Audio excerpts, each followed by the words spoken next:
Good morning बच्चों। अध्याय 2 में जंतुओं के प्राकृतिक आवास तथा अनुकूलन के बारे में पढ़ेंगे। सबसे पहले जानेंगे कि प्राकृतिक आवास तथा अनुकूलन क्या है।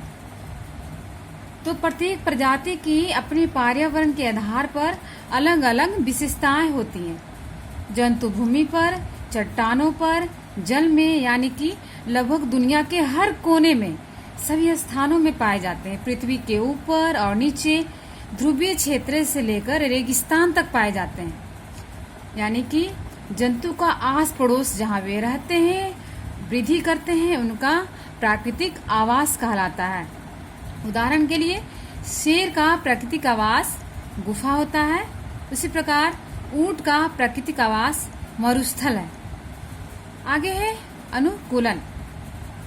किसी विशेष वातावरण में सुगमता पूर्वक जीवन व्यतीत करने एवं वंश वृद्धि के लिए जीवों के शरीर में रचनात्मक एवं क्रियात्मक स्थायी परिवर्तन होने की प्रक्रिया है। यानी कि सभी जंतुओं में अपने प्राकृतिक आवास के अनुसार स्वयं को ढालने की क्षमता होती है। इसे अनुकूलन कहते हैं। स्वयं को ढालने की क्षमता, वातावरण के अनुसार स्वयं को ढालने की क्षमता ही अनुकूलन कहलाती है।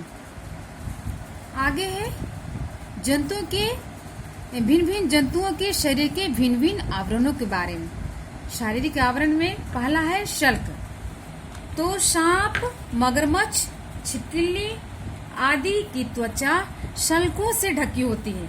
मछली के शरीर पर ऊपर नीचे अनेक शल्क होते हैं जो शरीर में जल को प्रवेश करने से इन्हें बचाते हैं। उसी प्रकार सांप, मगरमच्छ के शरीर पर मोटे शल्क होते हैं जो उनके शरीर से जल की क्षति को क्या करते हैं, रोकते हैं। आगे है कवच। घोंघा, समुद्री कछुए आदि की सुरक्षा कवच के द्वारा होती है। खतरे का आभास होने पर ये अपने सिर को कवच में क्या करते हैं, छुपा लेते हैं। आगे है पंख। तीसरा है पंख। पक्षियों के पंख होते हैं जो उनकी सुरक्षा करते हैं, उन्हें गर्म रखते हैं तथा उड़ने में इनकी सहायता करते हैं। आगे है छलावरण। कुछ जंतुओं की शारीरिक त्वचा वातावरण के अनुसार होती है। जैसे उदाहरण में गिरगिट, टिड्डा। ये वातावरण के अनुसार अपने रंग को बदल भी सकते हैं। इस क्रिया को छलावरण कहते हैं। आगे है जंतुओं का भोजन। तो भिन्न भिन्न जंतु भिन्न भिन्न प्रकार का भोजन खाते हैं। भोजन की आदतों के आधार पर ही जंतुओं को 3 समूहों में बांटा गया है। पहला है शाकाहारी, दूसरा मांसाहारी जंतु, तीसरा सर्वाहारी।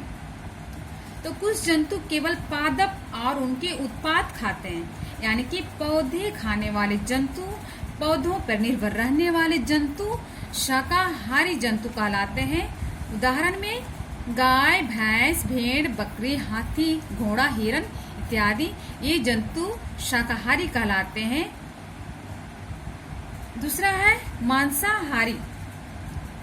अन्य जंतुओं का मांस खाने वाले जंतु, अन्य जंतुओं के मांस पर निर्भर रहने वाले जंतु ही मांसाहारी जंतु कहलाते हैं। इसके अलावा गीद, चील भी मांसाहारी पक्षी हैं।